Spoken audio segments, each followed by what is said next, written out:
Here's a local newspaper.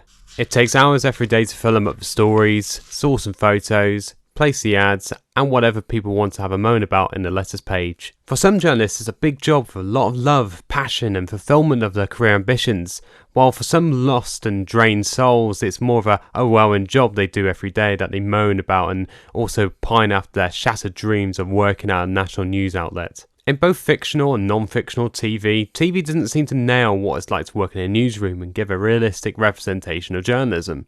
Behold the Front Page is probably the most accurate insight into journalism we've had on telly for years. We're a serious newspaper.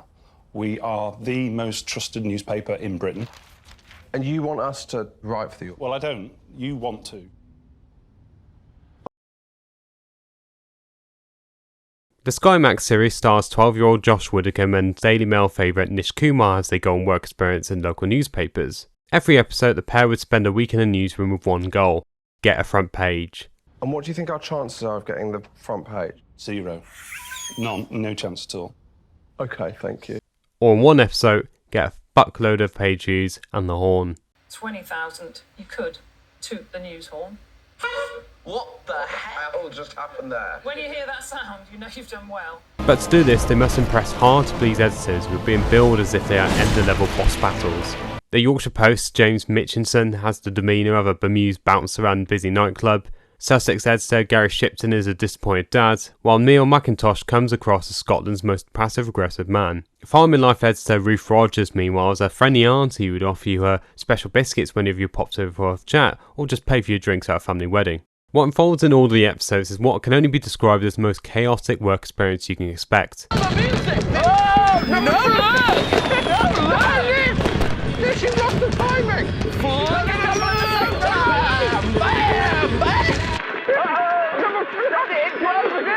The pair are sent to report on world record attempts, a football match, gate crash in Emmerdale's anniversary filming, or whatever crimes against humanity that are going on during the Edinburgh Fringe. While the performers did something different with their noses.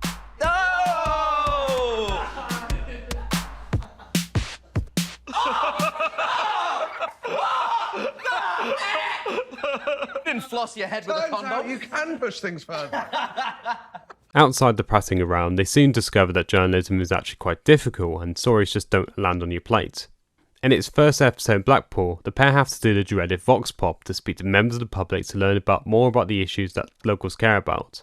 And if that's not hard enough, they have to then come up with a story that's 350 words long with a 5 PM deadline to please the demanding editor. So far, no sign of our 350 words. Hello. Hello. Can I ask you a couple of questions? Do you think the tourists have ruined Blackpool? No. Personally speaking, this brought me horrific flashbacks to my own work experience where I had to ask people about a shopping centre replacing its Christmas tree with a reindeer. So how do you feel about the reindeer in Regent Arcade? I think it's quite pretty, but it's not very traditional. The pair also found that newsrooms aren't quite as full of staff as they thought. An alarming example was when Josh and Nish discovered that Farming Life's editor is actually based at home, and she only has 2 other editorial staff to fill the newspapers every week. Concerning me how much pressure there is on us with this, because it's a small team that produces a big paper. I feel very stressed out. You must be delighted that we've turned up. Thrilled.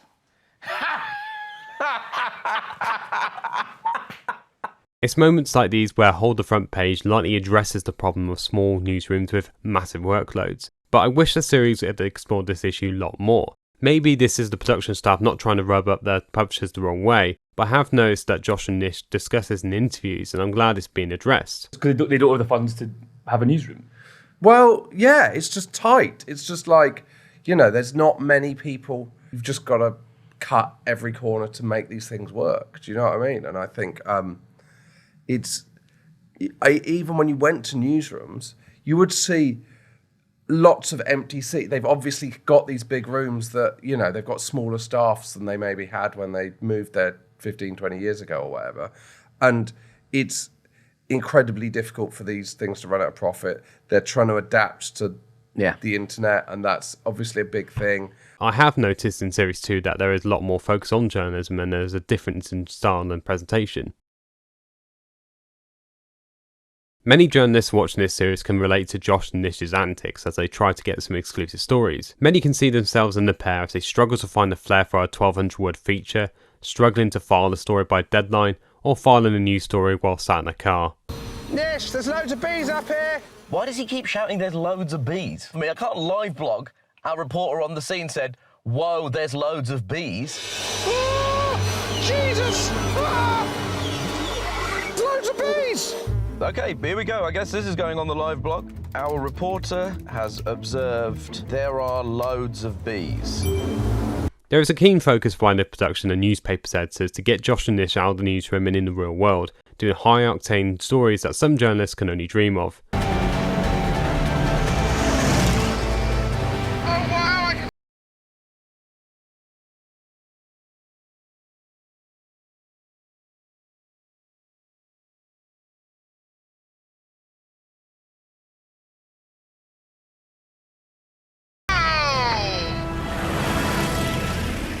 Especially if they have a larger budget, celebrity friends, and followed by a TV crew.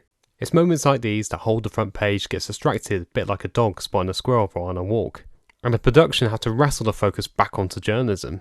Instead of shots of editors asking for nibs to fill a newspaper or bored reporters on the end of a rambling phone call, we see Nish inside the world's fastest shed, the pair reviewing a Michelin-starred restaurant.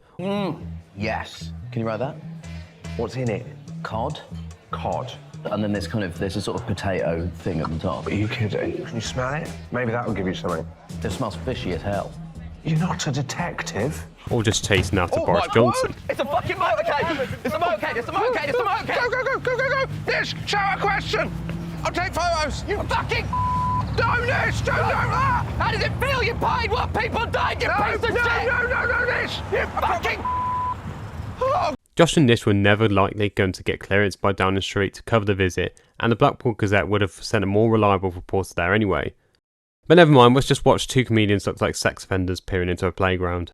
Big events is something that journalists love to cover, and it's a reminder of why they do the job.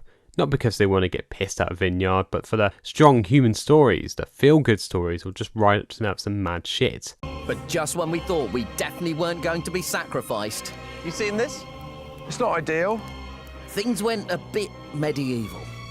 Getting out and about and connecting with people with interesting stories and quirks and trying to take their passion and give it some justice in the newspaper.